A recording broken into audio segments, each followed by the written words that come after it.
Support for Mission Nonprofit is provided by Thurston Talk. This program is provided in the public interest by Thurston Community Media. More information at tcmedia.org. Advancing the health and well-being of young people is the mission of Together, a local nonprofit serving youth since 1989. Learn more about this great local group on Mission Nonprofit.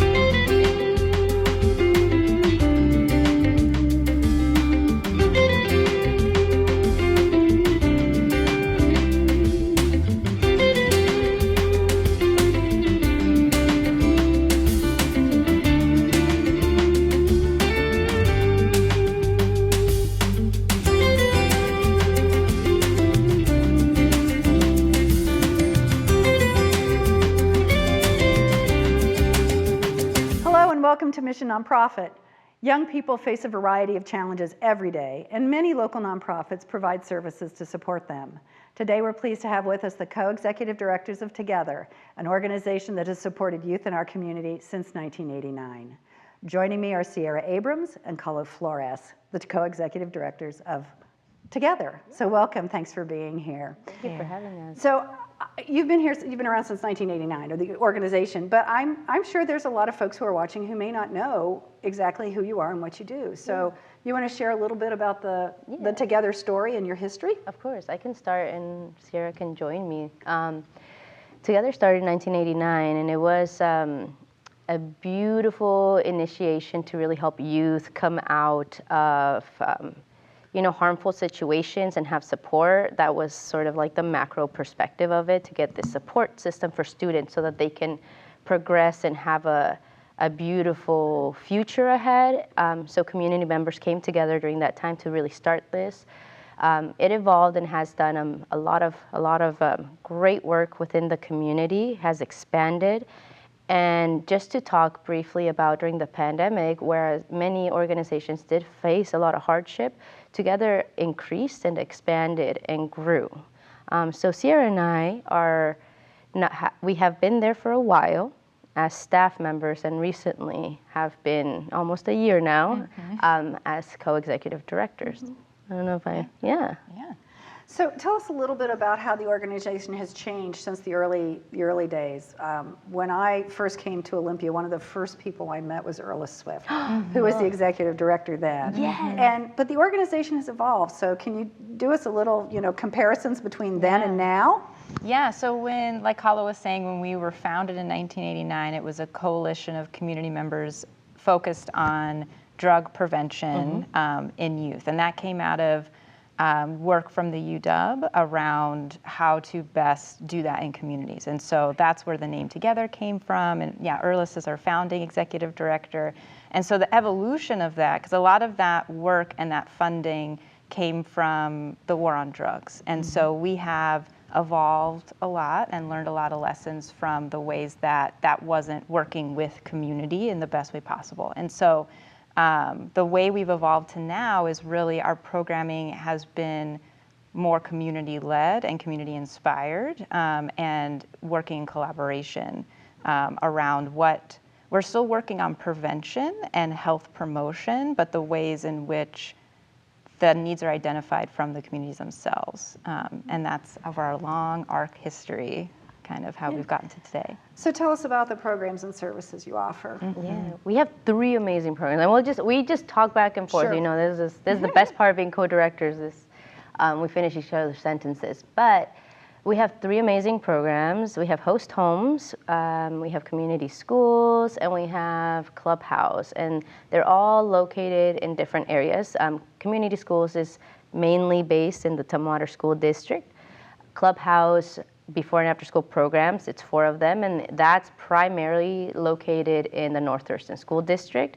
And then we have host homes, and host homes really just kind of in all of those cities, and including now Olympia.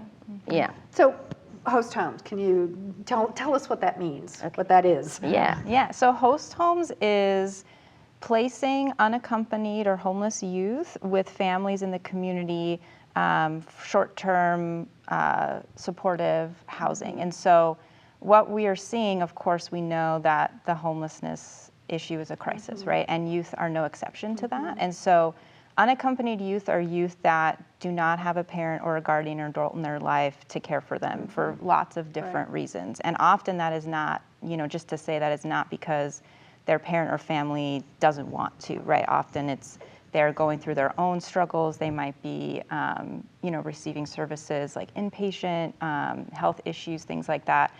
They might be living in another country, right? And so there's community members who are willing to open their homes and host students for anywhere from like a few months during the school year or longer, depending on the goal of reaching high school graduation. So we have some students that are like 15 or 16 that will probably remain housed with their host family for a few years until they're able to graduate. It's not a foster situation, right? Correct. Right. And so Okay. the part that I love about host homes is that as a national model, and that's kind of a new sort of exciting model that people are doing all over the country. And it came out of really queer community and the ways that queer and BIPOC communities will host like their community. And it's just a need that people were meeting organically and authentically. And so the main part of host homes is that it's all based on autonomy and the youth's autonomy and the family's autonomy. So the youth choose to be in the program, they apply. If at any point they do not want to be in the program anymore, they can. If they are having conflict in a way that can't be resolved with the family, they can decide maybe they want to try a different family or something like that, if that's available. And so different than foster care, it's very much choice-based, and youth voice is really at the center. Is there an age limit, a minimum age limit for the host home participants? Yeah, we do 13 to 21. And so. Okay, so 13 to 21 for host homes. Tell me about Clubhouse. Yeah, That sounds like a fun place. I started with Together as an intern from Evergreen in the Clubhouse program, and also with community schools actually. But eventually my path led to Clubhouse, and the beautiful and magical things about Clubhouse is also about youth voice, youth advocacy, and then really meeting the needs of the whole child, which brings in family, right? And this is something that has started in Clubhouse in the last couple of years. We have about 200 students that we serve annually at these 4 sites. So we have Pleasant Glade Elementary, Alida Hawk Elementary, Chinook Middle School, and Nisqually Middle School. We have an in-house curriculum that we named Arbol, which really in English translates to tree, which talks about the culture, identity, belonging, and well-being of the child, and dives into language accessibility, social and emotional learning, and we meet a lot of folks in the community and do a lot of partnerships with STEM related, right? Media, environmental awareness, and of course, connecting the students with, the cultural aspect of Thurston County, the community, North Thurston School District. So that's a little bit on the outside of Clubhouse. Inside, it's every day we serve students. And in the middle schools, it's before school, and the elementary schools, it's after school. And they come in, they get to eat, they get to socialize, and then they have an activity, sometimes bilingual or multilingual activity, homework help, any kind of just academic help, family outreach. We bring in partnerships. We had an amazing comic artist. We have amazing folks coming in from the community, just exposing the children to a multitude, of different possibilities that they could go into their life. And it's not just solemnly focused on the students. By doing this, we're also exposing the family to resources. So we bring people in and we, tell them that there are ways that kids who are interested in learning how to fly, and we eventually bring in resource and people to talk about, flight classes and different things like that for the students. So Clubhouse is really encompassing so many different things within the school year. And then we have the summer program of Clubhouse as well. And it's led by a team of about 16 folks within the agency at these 4 programs. Keeps growing and building. We have wait lists of students. It's just an overall amazing program. And we we're really grateful and thankful for the North Thurston School District who's, brought us in, because Clubhouse actually started before Together took them over. Yeah. So it's every day for how many hours? Before school is about 2.5. Oh, okay. And after school, it's usually about 2.5, but it goes up a little bit more because we also have this partnership with the same school district to help us transport students home. So, the students get bused home, and sometimes we wait a little longer and make sure that kids have care still while parents are coming and picking them up, because some parents come from other areas that are outside the town, right? Or they work multiple jobs. But yeah, it's about 2.5 to 3 hours after school programming. And then the third program was community schools. Community schools, Share about Yeah. that. And I'll also mention, Clubhouse and community schools, we're celebrating 10 years of these programs this year. Congratulations. Yeah, as well as our 35th birthday. It's a big year for Together. Yes. Yeah. Yeah, and so community schools is in the Tumwater School District, and like I said, we've operated there for 10 years. And that, again, is a national model that is place-based services, and so the schools act as a hub for basic needs, resources, and case management for students and families. So our staff operate within the school buildings in close partnership with the rest of the service support team, so counselors, speech pathologists, school psychologists, admin teachers, to operate their resource center where students can come in and get a snack, clothes, hygiene, or just someone to talk to. And then we do intensive case management beyond that. And a lot of the work we've done over the past few years is client assistance work. And so what that means is we do a lot of rent and eviction prevention work. As we can imagine, we know that's a really big thing impacting our community. And then we do bill pay, we do car repair. We don't do it ourselves, but we pay for it. We help. So that's a really big piece. And all of it is that, like Kahlo mentioned, the concept of the whole child and the whole family is that students can't learn if they're living out of their car, or if they're hungry, or if they're they're cold because they don't have a jacket, right? Or this is very challenging. And so that is the goal of community schools, is that we're bringing the community into the schools so that students are able to be in school and learn, which is the intention. Yeah. So speaking of bringing the community together, as the CEO of a nonprofit, I know that we can't do our work as nonprofits without partners. So do you want to share with us some of the partners that you work with on these projects, and and why they're important to have? Well, I think I just want to start off by saying that the school districts are such a major partner, and we absolutely could not do this work without them. And I think one of the reasons why our work is really unique is this deep relationship we have with the school districts, and such a long commitment, like we're saying, years of programming, and the school buildings and the staff. And some of, staff are there for years and years and years, right? So we're building these relationships directly with the staff that work in the school building. So those are, Tumwater School District, North Thurston Public Schools, and now Olympia School District with host homes. I just want to start off by saying those folks, Yeah, and within that, we have amazing community partnerships that come into places like Clubhouse and deliver some amazing activities, lesson plans,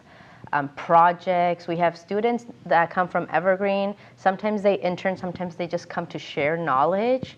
We have nonprofits and other local organizations like Hackey Farmers Collective that allow us to go into the farmland and teach the kids about planting and farming sustainability and so many other things. And we had a partnership with Hackey Farms through the pandemic. Actually, was the first partnership I did by myself, so I'm very proud of that one. We have also Puget Sound Estuarium that teaches the kids about marine biology, water quality, and so many different things.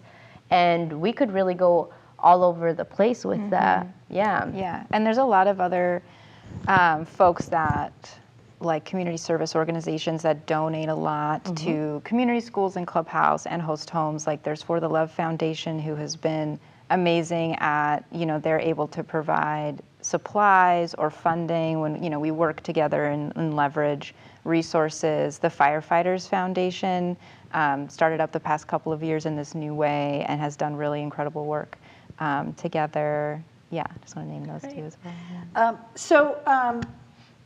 Yeah. In addition to the support you get from the community, from financial partners and folks who provide in kind and that kind of stuff, you also generate revenue through events and your regular traditional fundraising. So do you have events coming up that folks might want to know about? And you did mention you have a big anniversary this year, your 35th anniversary. Congratulations on that. Yeah. So what are the plans for that and other things that are going on? Yeah. Well, we have a 35th anniversary breakfast on October 2nd, Wednesday. It'll be at the SPSCC Lacey campus. So that's our time to celebrate this momentous occasion. So everybody is invited to join us there, and we hope it'll be super fun and able to reflect on our history and our current present moment. Yeah. We also just wrapped up some of our local gather together events for the public. And I would say those are the smaller events that make a big impact too with us. The Gather Together sometimes features a specific program at a place within the community. And we just really what it is gathering together. We share like a little bit of what we're doing. People get to donate. We'll have either some food available or, whatever that looks like, but really just to like bring community in and teach about what we're doing, and then maybe even ask to see what other needs we could meet and envision later on in the future. So as we're just wrapping up that season, I would say look out for those gather-togethers this coming school year, because those are really meaningful to us as well. How often do you have those? Well, we've started out last year, 2 years ago I feel like now, just trying it out, and it's built up some momentum. So it's kind of like we're trying to see how much we're attracting right now, and we're doing pretty good. This last year we had 4. Yeah, it's like 4 or 5 years. quarterly? Yeah, basically. Yeah. Yeah, and we do at different locations. So, maybe the one closest to your home, you can stop by, after work or something like that. So if youth are in need of services or just interested in participating in some of the services that you offer, how do youth get involved? How do youth connect with you? Yeah, that's a great question. It's a little bit different for each program. For example, Clubhouse, usually there's this the beginning of the school year sort of introduction that people come in and like students pick up their books or whatever, and in that moment there's a lot of recruitment that happens. So most of the Clubhouse students actually just sign up within that time, and then throughout the school year there's applications at the front office of each school. They can also contact our staff directly or go on our website. So Clubhouse has that kind of way. I don't know, community schools, And community schools, like I said, because it's so place-based, like definitely like in your school building, in Tumwater School District, like we're there. And if, you want to find us and can't find us, the counselor will know us. And then host homes, again, like if you go to our website, like Kala was saying, there's information there, but any youth can self-refer to host homes, so they don't need to go through their school or anything like that. Like that's often how we get referrals, but any youth that wants to apply can apply, and it's an online application, and we'll review from there. Yeah. So let's talk about how people connect to get information. Your website is? WATogether.org. Yeah. WATogether.org. WAtogether.org. Yes. You also have a podcast. We did. Yeah, we had 1 season of podcasting, and it was such a fun experience. I loved it. We got to invite some of our guests, some of our board members. We got to invite some of our own staff to come and talk about it. Yeah, community partners. We do talk about so many different things, and that theme was how to really show up in an act of resistance within the community, like, for the community, by the community. And then some other places that you can really find a lot of most recent information is our social media platforms as well. We have an amazing media person whose name is Dominique, so big shout out to them for really helping elevate and uplift our media. And that's Facebook, Instagram, that we have those set up, and they have the most recent news that we're doing, Yeah. Great. So in addition to your community partners and folks who provide support, volunteers are so important. What kinds of volunteer opportunities are available at Together, and how do people get involved with that? Yeah, we we have internships and volunteers that are available. You know, you can come in and just volunteer for an hour if you want. You can have a whole internship. So we do partner with some of our local colleges to ensure that students have, you know, after graduation experience. So when they come in, they fill out an application usually, and before they get into our sites, wherever it may be, we do have some just basic understandings of what we try to do, right? We try to talk about anything from like anti-racism to how to really talk and bring up equity, how to uplift folks, how to, you know, engage in certain conversations, just really prepare them to be their best selves with our youth and be able to, you know, sometimes you do get triggered when you're around certain settings. So it's just making sure that they also feel comfortable and confident as they build this skill to be amongst community, right? So interns and volunteers are a huge asset to our organization. Volunteer, sometimes it's just going and doing some of our traditional, like back to the basics, big events where they just come for that day and really help us out. Or like golf tournaments that we have coming up. You know, we do some annual stuff that people just come in and volunteer. And then we have the interns where it is more of a guiding, you know, coaching aspect of it, because we're not just putting our interns out there. We do check-ins with them. We check in with their faculty. We work on them with their goals, what kind of special projects you have. We had an intern that just finished their about a year and a half, and just them alone completed probably almost over 400 hours last time I checked. And it just, people keep coming back to serve our students, because some of them were also in Clubhouse. I mean, that's how long Clubhouse has been around in community schools, right? It's like, they're like, I used to be there. I want to come back. And I'm like, great, please, we need you. It's always great when you have those folks who come back, either they were in your program and they came back as an older, you know, support, or they had a parent, you know, who was in your program. We have that experience here. We had the son of a former young person who is you know, who is an adult and has a family now. That was a wonderful full circle moment. So it's great when you have those. And it's just really great having them, because they also are in so many ways the bridge between youth and the staff, because either they might be, sometimes they're closer in age to certain youth, right? So they understand youth culture. So they actually get to teach us some stuff too, which is the best. You know, then we're on the same page. Well, we're almost, we're running out of time, and I want to make sure we've covered everything. Is there anything else you'd like to add that you want our viewers to know? Yeah, well, I want to encourage, like we said, we have an event, our 35th anniversary, and part of the goal of that event is fundraising for our Clubhouse program.